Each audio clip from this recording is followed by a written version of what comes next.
Baik, hari ini kita akan membahas tentang filsafat hukumnya itu sendiri, ya.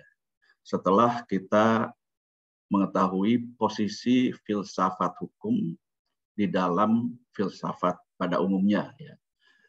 Nah,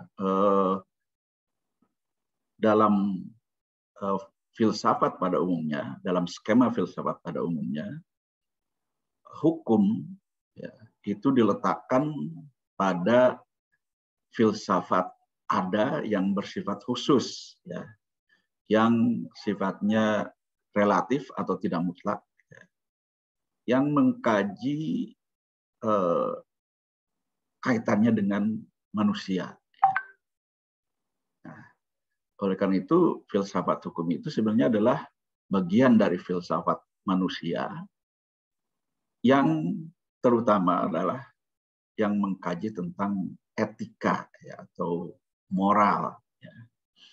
Nah, disitulah posisi filsafat hukum. Jadi kita tidak mengkaji filsafat manusia secara keseluruhan, ya, yang meliputi antropologia, kemudian etika dan logika. Ya. Nah, jadi kita hanya membahas filsafat hukum itu sebagai bagian dari filsafat manusia yang terkait dengan etika, dengan moral. Nah, meskipun tentunya ketiga ranah filsafat manusia itu, yaitu antropologia, etika, dan logika, ya semuanya juga terkait, ya. Tetapi fokus itu ada pada ranah etika. Ya. Dan kenapa tidak pada fokus ke logika, padahal lahirnya filsafat itu kan di perkuliahan awal kita sudah membahas, ya, yaitu adanya loncatan dari mitologi, ya, ke logika, ya, dari mitos ke logos, ya. Berarti di situ meletakkan logika, ya. Nah, tentu ini tidak salah, ya, untuk meletakkan filsafat hukum juga ada irisan antara etika dengan logika, ya. Nah, logikanya tentu ini ada pada ranah objek formalnya dari filsafat hukum, ya. Sedangkan etika itu adalah merupakan objek dari objek material dari filsafat hukum. Nah, mungkin itu penjelasannya kenapa dalam skema filsafat pada umumnya, filsafat hukum itu diletakkan pada filsafat manusia yang terutama berfokus pada etika dan etika atau moral, ya. Tidak pada antropologi dan logika, ya. Tetapi bukan berarti tidak ada kaitannya, semuanya ada kaitan antara antropologi yang fokus pada manusianya itu sendiri, ya. Di filsafat manusia itu memperdebatkan tentang manusianya, ya. Nah, sedangkan filsafat hukum itu pada etika, ya.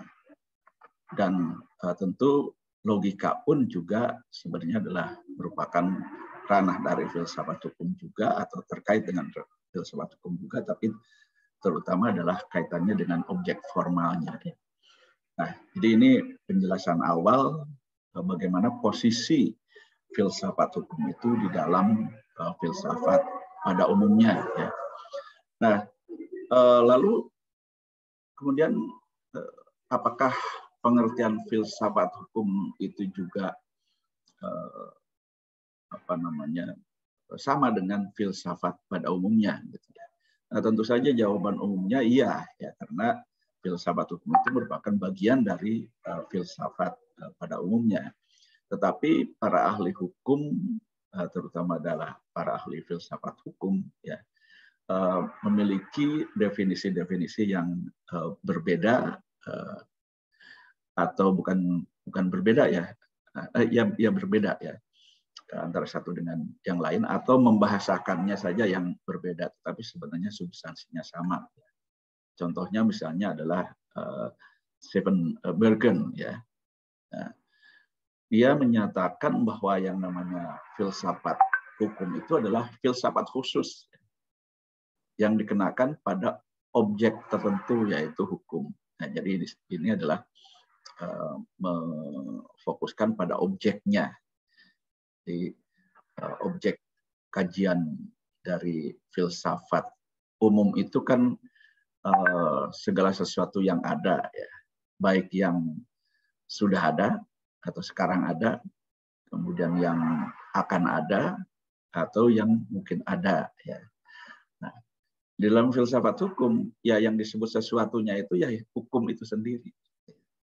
Jadi dengan demikian, kalau kita kaitkan dengan definisinya Stephen Bergen, ya, maka filsafat hukum itu ya tentu adalah filsafat yang objek materialnya adalah hukum, ya, baik hukum yang sudah ada ataupun hukum yang akan ada maupun juga hukum yang mungkin ada, ya.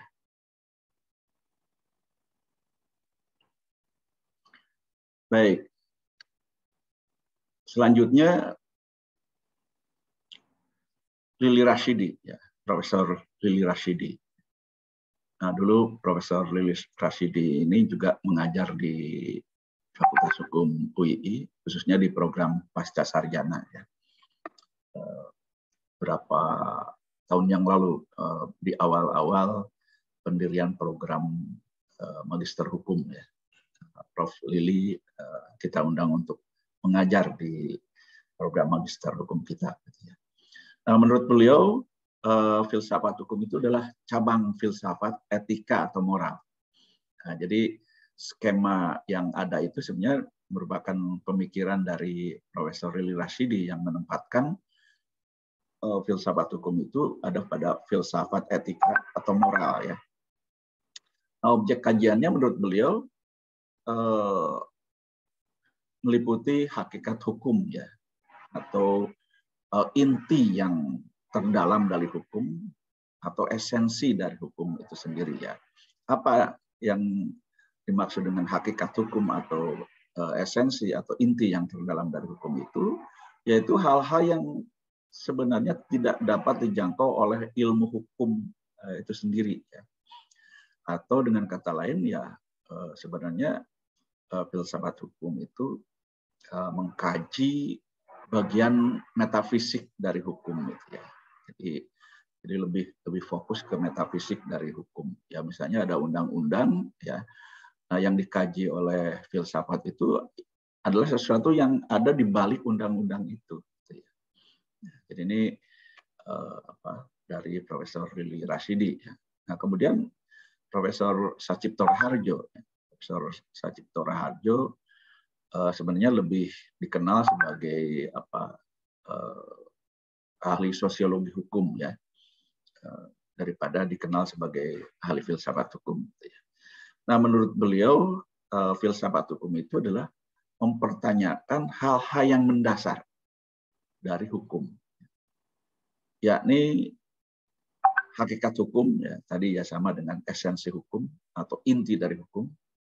Kemudian juga dasar-dasar mengikatnya hukum. Jadi apa yang mendasari mengapa hukum itu mengikat. Kemudian sebaliknya juga dalam kajian filsafat hukum menurut Profesor Sachipto Raharjo itu juga mempertanyakan mengapa orang mentaati hukum tersebut, gitu, ya. Jadi di satu sisi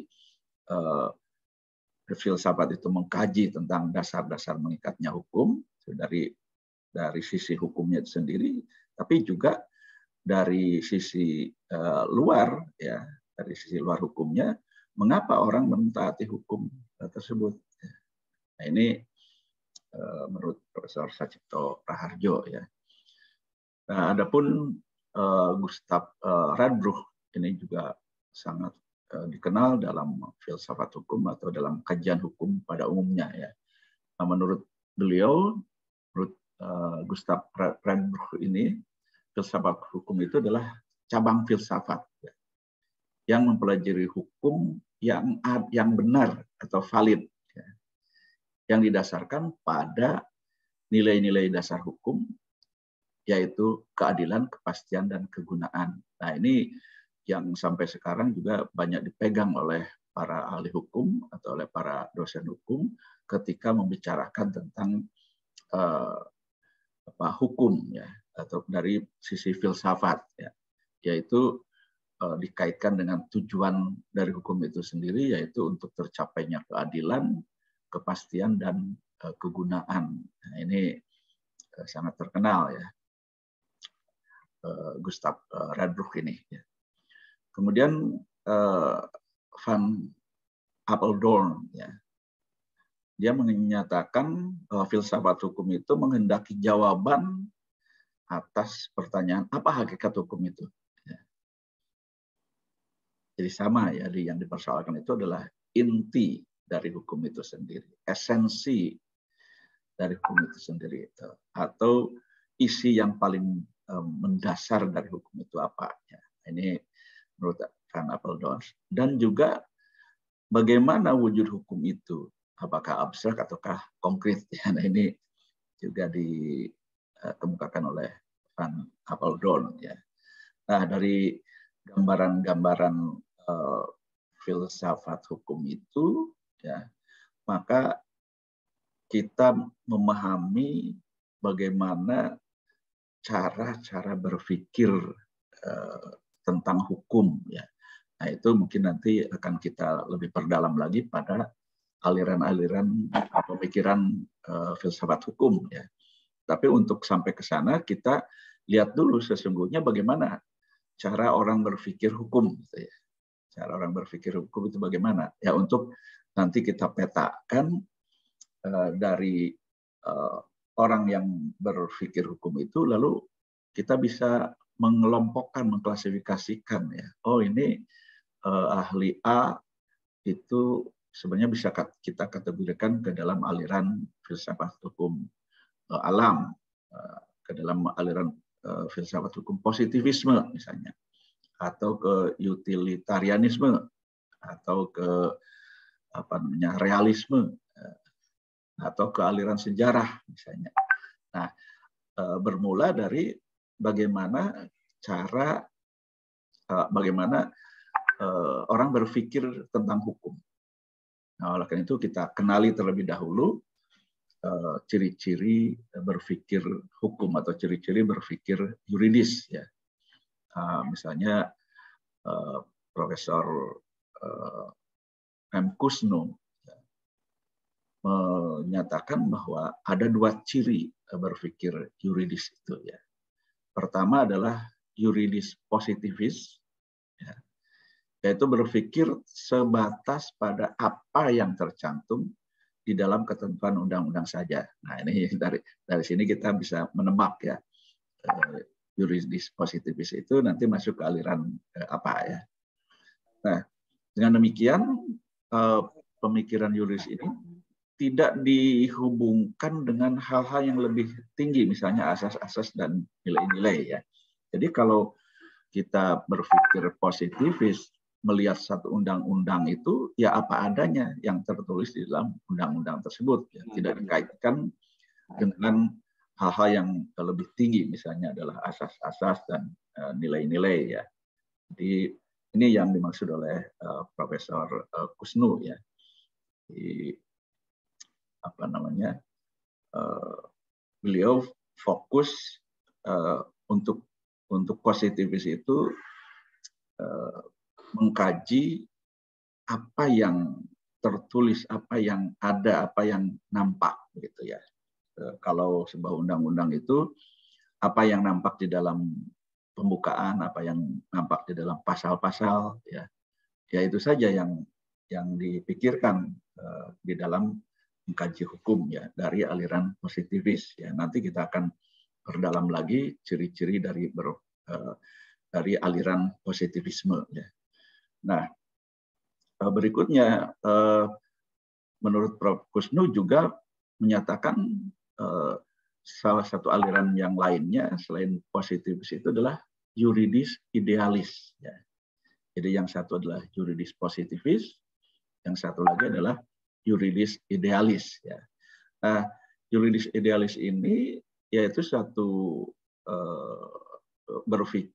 satu cara berpikir apa yang tercantum dalam undang-undang, tetapi ini dihubungkan dengan pengertiannya, dengan semangatnya, atau dengan jiwa dari tata hukum yang bersangkutan, atau dengan bahasa lainnya disebut sebagai Rechtside, ya, Rechtside. Nah, jadi menurut Profesor Kusnu, ya, ada dua cara orang berpikir yuridis, atau ada dua ciri orang yang berpikir yuridis. Yang pertama adalah yuridis positivis, dan yang kedua adalah yuridis idealis. Ya. Nah, dari sini kita bisa nanti mengkaitkan dengan aliran-aliran hukum yang ada. Ya. Kemudian Profesor Sacipto Raharjo ya, mengidentifikasi ada 3 ciri dari berpikir yuridis tersebut. Ya. Pertama adalah yuridis idealis. Nah, ini sama dengan Profesor Kusnu, ya, istilahnya adalah yuridis idealis, yaitu melihat hukum sebagai perwujudan dari nilai-nilai tertentu. Nah, ini dari cara berpikir demikian, maka sebenarnya ada yang mendahului, ya, sebelum suatu hukum itu mewujud pada undang-undang atau pada pasal-pasal undang-undang misalnya gitu ya. Nah, jadi ada sesuatu yang diimpikan, ada sesuatu nilai-nilai tertentu yang kemudian oleh hukum itu diwujudkan dalam pasal-pasal. Nah, jadi dengan demikian, dengan cara berpikir demikian, ya, maka orang tidak berangkat dari pasal-pasalnya itu sendiri, ya, tapi adalah dari sesuatu yang ideal, sesuatu yang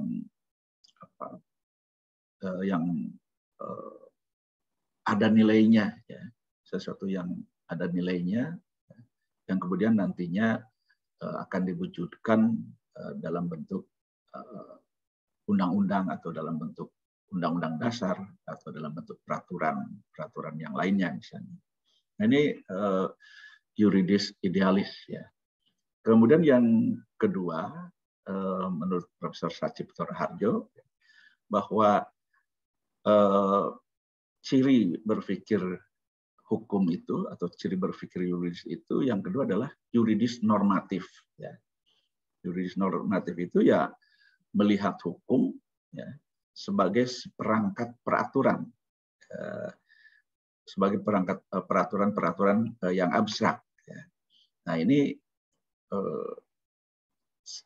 sama dengan apa yang disampaikan oleh Profesor Kusnu, ya. Ini pengertian yang hampir sama dengan positif, yuridis positivis, ya. Dengan kata lain adalah yuridis normatif, ya. Nah, tetapi Profesor Sacipto itu menambahkan lagi tentang bagaimana cara orang berpikir yuridis, ya, yaitu dengan cara yuridis sosiologis. Nah, yuridis sosiologis itu adalah bagaimana memahami hukum sebagai alat untuk mengatur masyarakat. Ya.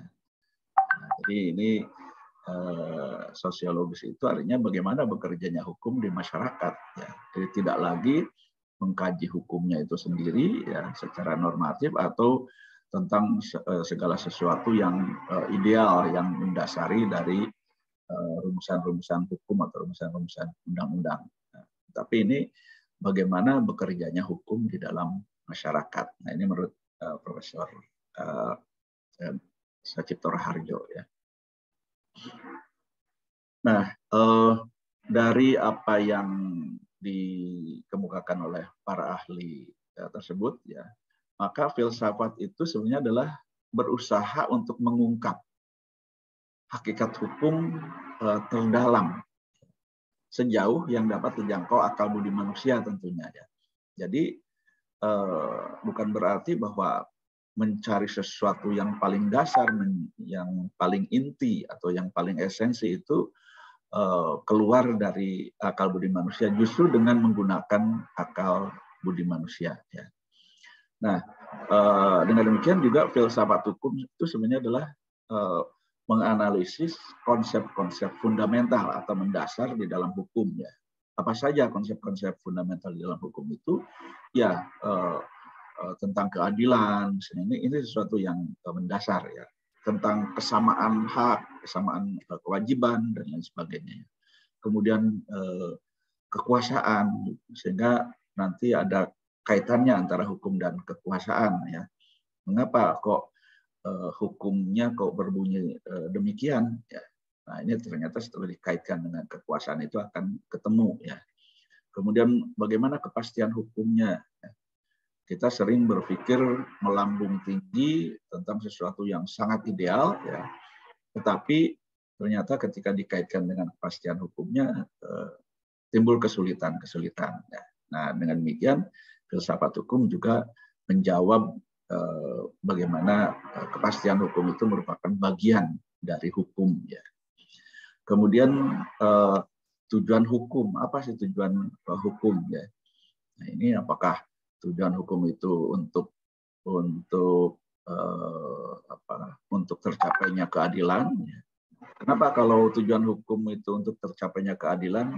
Kenapa kok banyak sekali produk-produk hukum yang jauh dari nilai-nilai keadilan gitu ya. Mengapa di dalam praktek para hakim itu terkesan mengakali keadilan ya. Nah, nanti apa yang dimaksud dengan mengakali keadilan itu ya seakan-akan berdasarkan keadilan tetapi sesungguhnya itu jauh dari nilai-nilai keadilan ya. Kemudian apakah hukum itu juga memikirkan tentang kemanfaatan ya, bagi masyarakat luas. Nah, ini dianalisis oleh filsafat hukum. Apa manfaatnya kalau hukum itu menjatuhkan sanksi terhadap nenek minah yang hanya mencuri 3 biji kakao misalnya. Kenapa harus ditahan? Ya. Kenapa harus dihukum dengan berat misalnya gitu ya. Nah, ini filsafat hukum akan menganalisis konsep-konsep fundamental dalam hukum tersebut ya. Nah, itu yang dikaji oleh filsafat hukum ya. Baik. Lalu dengan demikian kalau kita lebih rinci lagi apa saja sesungguhnya masalah-masalah mendasar yang menjadi objek kajian filsafat hukum tersebut ya. Nah, tentu saja Anda bisa mengelaborasinya lebih jauh, lebih lanjut ya tentang apa saja objek kajian dari filsafat hukum itu yang disebut sebagai hal-hal yang mendasar atau masalah-masalah mendasar dari hukum ya. Nah, tentu yang disebutkan di sini hanya serba terbatas saja ya. Misalnya adalah apa asal muasal dari hukum ya. Jadi mengapa timbul hukum gitu ya. Ini dikaji dari filsafat hukum ini akan sangat menarik ya. Mengapa timbulnya undang-undang persaingan? Kenapa tidak diserahkan saja kepada pasar gitu ya. Nah, ini contoh ya, kenapa minyak goreng harus diatur-atur gitu ya. Bagaimana riwayatnya, kenapa minyak goreng itu diatur misalnya. Ini apa asal muasal dari hukum. Mengapa ada undang-undang perlindungan konsumen misalnya gitu ya. Dari mana asalnya atau mengapa background-nya bagaimana atau latar belakangnya bagaimana kok bisa timbul dari undang-undang perlindungan konsumen gitu ya. Mengapa timbul undang-undang investasi misalnya. Mengapa perkembangannya sampai sekarang itu hukum investasi kita bercorak liberal misalnya. Nah, ini akan bisa digali dari asal muasal dari hukum ya. Atau ya kalau kita klasifikasikan berpikir tentang asal muasal dari sebuah undang-undang, sebuah undang-undang dasar ya, atau sebuah peraturan, ini kalau kita klasifikasikan itu masuk ke dalam sejarah hukum ya. Ini.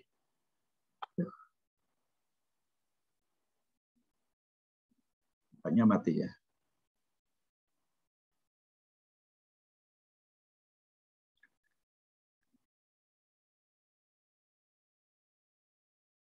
Barusan mati sebentar listriknya. Kemudian objek kajian yang lain yang sifatnya mendasar dari hukum itu adalah hakikat hukum itu sendiri. Ya. Apa sih hukum itu? Ya. Sampai sekarang saya kira definisi tentang apa hakikat hukum itu terus saja berlanjut, ya, terus saja berkembang, ya, dan tidak ada definisi yang final ya tentang apa itu hukum, ya, apa itu hakikat hukum, apa inti dari hukum itu. Gitu ya. Ada yang mengatakan bahwa inti hukum itu adalah akal budi, gitu ya. Ya silakan, gitu ya. Apa inti dari hukum itu? Ya hukum itu ya harus ada peraturan, gitu ya. Jadi intinya hukum itu adalah peraturan. Ya. Kemudian hukum modern mendefinisikan yang namanya hukum itu ya harus ada peraturan, kemudian ada juga tujuan, ya, dan juga dibuat oleh yang berwenang. Nah, ini hakikat hukum itu harus memenuhi 3 unsur itu, ya. Jadi ada unsur peraturan, ada unsur siapa yang membuatnya, dan ada unsur apa namanya tujuan dari hukum itu. Hukum itu untuk apa itu ya dibuat. Ya. Nah, apa fungsi hukum? Ya. Kenapa dibuat hukum persaingan misalnya itu ya. Bagaimana hukum bisa berfungsi untuk mengendalikan persaingan yang curang misalnya. Nah, ini masuk ke dalam fungsi hukum ya. Kemudian juga ada kajian tentang mengapa orang mentaati hukum ya. Why people obey the law misalnya. Nah, ini kajian dari filsafat hukum, selain juga dikaji dari sisi sosiologi hukum misalnya. Ya. Apa yang menjadi kekuatan mengikatnya hukum? Nah, itu ya. Jadi dari sisi luar, ya, mengapa orang mentaati hukum? Tapi dari sisi dalam, apa yang menjadi dasar mengikatnya hukum? Ya, sehingga hukum itu lalu ditaati, gitu ya. Kemudian bagaimana kedudukan manusia dalam hukum? Jadi posisi manusia itu apakah sebagai objek, apakah sebagai subjek, begitu ya. Nah, itu akan dikaji dalam kedudukan manusia dalam hukum. Ya. Apa norma-norma bagi terbentuknya sebuah hukum? Gitu ya. Kemudian apa hubungan hukum dengan kekuasaan? Gitu ya. Apa hubungan hukum dengan keadilan? Apa hubungan hukum dengan nilai-nilai sosial budaya? Bagaimana kaitannya antara hukum dengan hak asasi manusia dan seterusnya ya. Nah, ini saya kira beberapa objek yang tentu saja Anda bisa mengelaborasi lebih lanjut ya. Yang penting itu adalah bahwa objek kajian dari filsafat hukum itu adalah hukum itu sendiri yang tentu sampai ke hal-hal yang mendasar dalam pengkajiannya. Nah, tentang hakikat hukum itu sendiri tadi sudah saya sampaikan ya, sampai sekarang itu masih berkembang, tidak ada definisi yang definitif ya, di semua masih berkembang gitu ya. Contoh-contoh tentang definisi hukum ya silakan Anda kaji sendiri ya, karena pada hakikatnya hukum itu cukup luas cakupannya, gitu ya.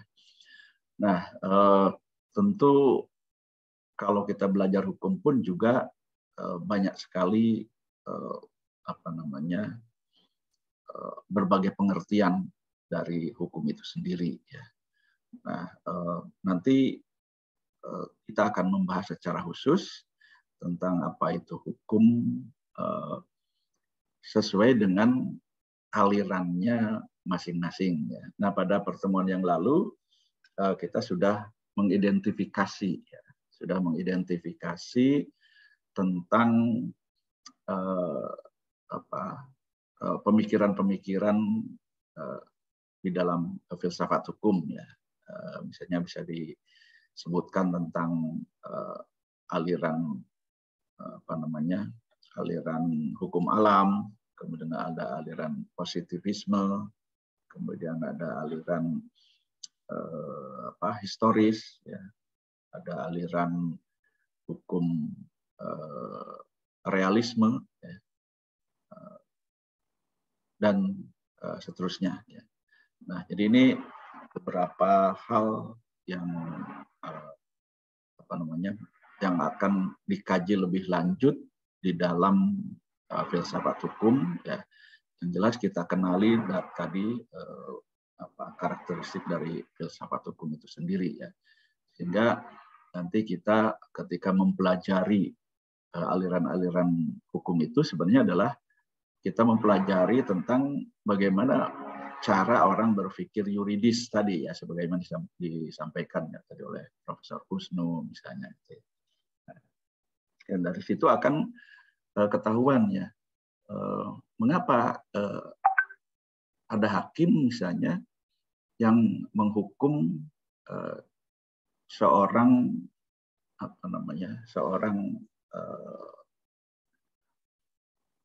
orang miskin, gitu ya, yang hanya mencuri baju bekas pakai, ya, yang mungkin kategorinya sudah layak untuk dipakai lap, gitu ya. Atau mengapa ada penegak hukum yang menahan seorang nenek, ya, ketika dia disangka telah mencuri, ya. Nah, ini apa sih manfaatnya, ya? Nah, ini berarti kan dia sedang berpikir positivis karena menurut undang-undang ya bunyinya demikian, gitu ya.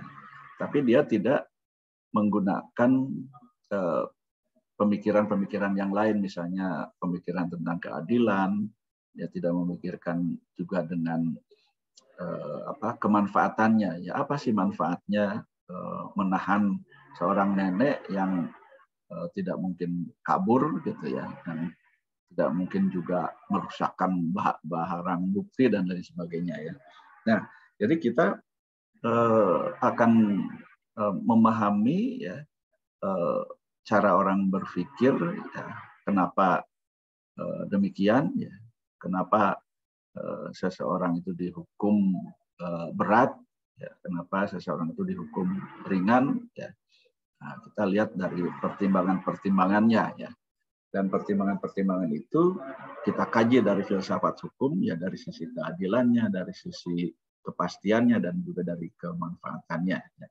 Nah, sehingga filsafat hukum itu benar-benar digunakan, ya, untuk bukan sekedar untuk kegiatan akademis, ya, bukan untuk aktivitas akademis atau analisis akademis, tapi juga digunakan untuk memecahkan kasus-kasus yang nyata di dalam masyarakat.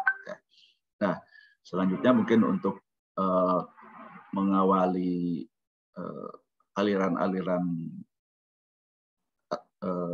yang dikenal, ya, seperti hukum alam dan hukum dan positivisme hukum. Nah, kita akan mengkajinya lebih dalam minggu yang akan datang atau pada pertemuan yang akan datang. Dan untuk kali ini saya kira dicukupkan sampai di sini saja ya, sampai pada pengenalan bagaimana sesungguhnya orang-orang berpikir ya. Dan, tentu saja dengan mempelajari bagaimana berpikir yuridis, kita juga akan memahami aliran-aliran yang ada di dalam filsafat hukum ya. Jadi kira-kira demikian mungkin untuk siang hari ini, dan saya persilakan untuk mengajukan pertanyaan.